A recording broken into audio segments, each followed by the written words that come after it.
Bismillah. Ya ayyuhalladzina amanu idza tadayantum bidainin ila ajalin musamma faktubuh. Ini banyak tentang utang piutang. Pendidikan dari Allah, kalau pinjam meminjam itu tolong dicatat, supaya tidak membuat peluang kejahatan bagi yang ditolong. Sebab kadang orang ditolong nggak tahu diri, gara-gara nggak dicatat lalu dia seenaknya, lalu dia menjadi ahli neraka gara-gara itu. Maka kalau utang piutang pastikan dicatat. Anda minta dicatat supaya Anda suatu ketika kalau ingin menagih kepada dia adalah mudah. Biarpun kepada guru saudara, Anda harus berani minta catatan. Jangan gak enak-enak masa sama kiai.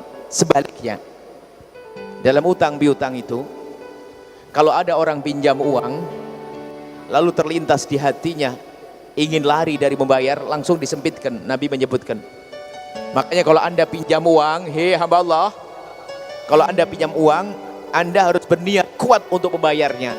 Maka tanda niat kuatnya adalah Anda sendiri yang minta dicatat.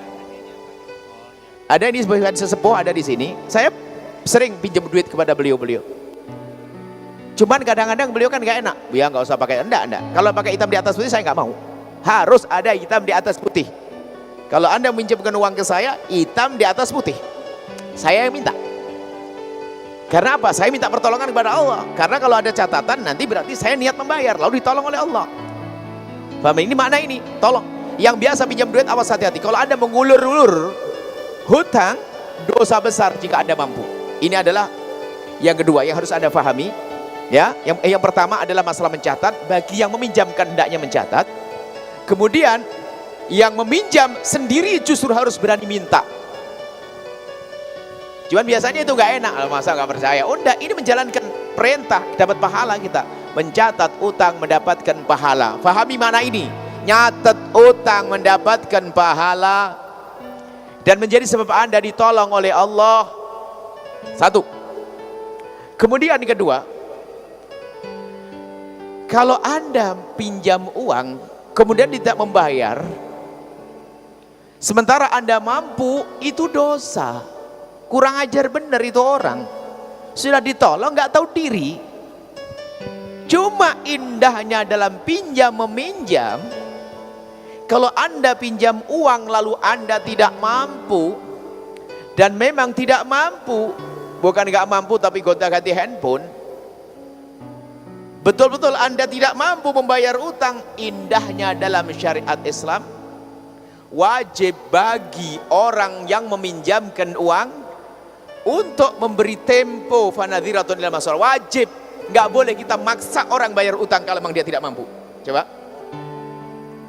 memang tidak mampu, yang repot punya mobil, punya aset, pura-pura nggak mampu, awas nyungsep dia nggak lama. Itu termasuk orang bisnis yang bodoh. Wong yang ngayakin Allah kok dia kurang ajar sama Allah. Dia punya aset, punya utang, alasannya nggak punya duit. Bayari dulu utangmu.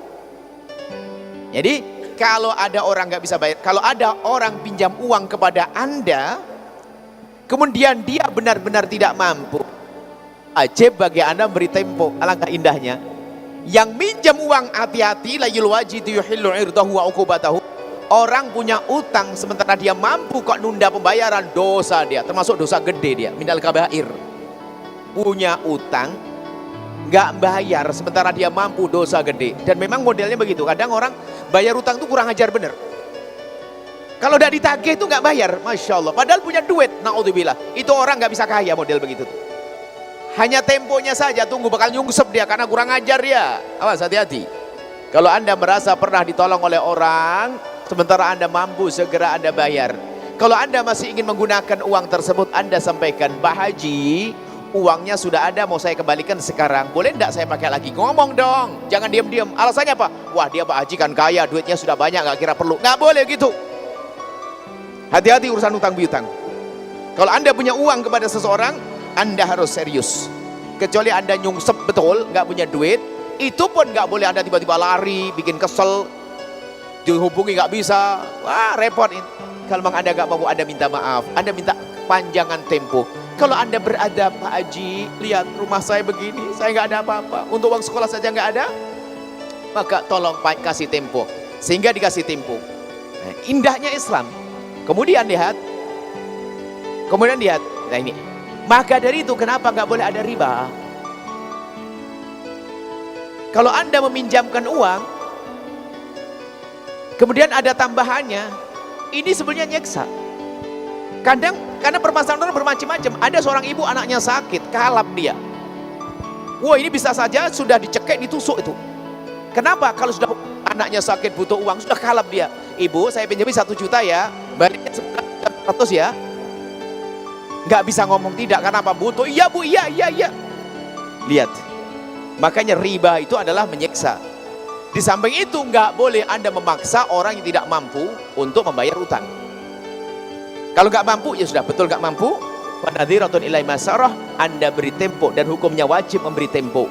Kemudian setelah itu, ayat selanjutnya, farihanun makbudah, ada cara yang indah dalam Islam. Utang piutang, tolong menolong itu tetap harus diadakan, biarpun kepada orang yang lagi berselisih atau nggak kenal sekalipun.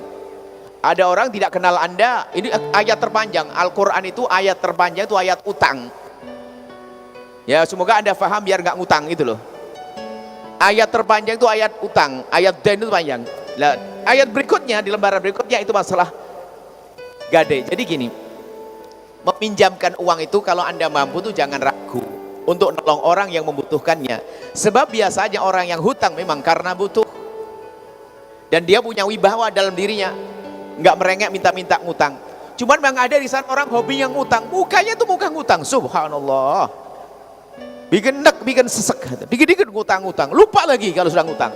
Model manusia begitu ada. Ini bukan bagian dari ini semuanya, itu adalah manusia aneh itu, manusia nyungsep itu, sengsara dunia akhirat itu orang.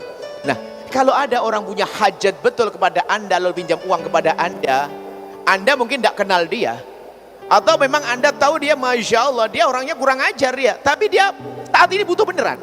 Dia orang suka bohong, dia suka nggak bayar utang, tapi datang kepada Anda dan dia punya hajat sesungguhnya.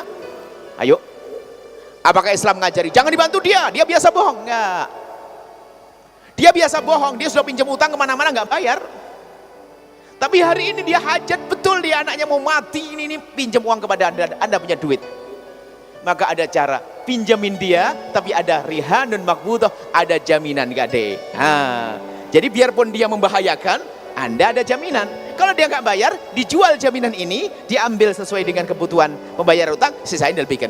Jadi maksudnya tolong menolong tetap harus ada, biarpun dengan orang yang kita tidak kenal sekalipun, biarpun dengan orang yang mungkin dia bermasalah sekalipun, sebab tolong menolong harus dibangun seperti itu. Jadi kalau bicara tentang hutang itu indah sebenarnya dalam Islam. Indah, yang minjem harus paham, kalau sudah jatuh tempo, bayari, jangan nunda-nunda. Kecuali memang tidak mampu, yang punya uang pun ternyata harus punya kasih sayang, karena dasarmu untuk pinjami adalah nolong. Maka kalau dia belum mampu, tolong kasih tempo. Itulah keindahan utang piutang dalam Islam. Semoga Anda nggak punya utang semuanya. Wallahu a'lam bishawab.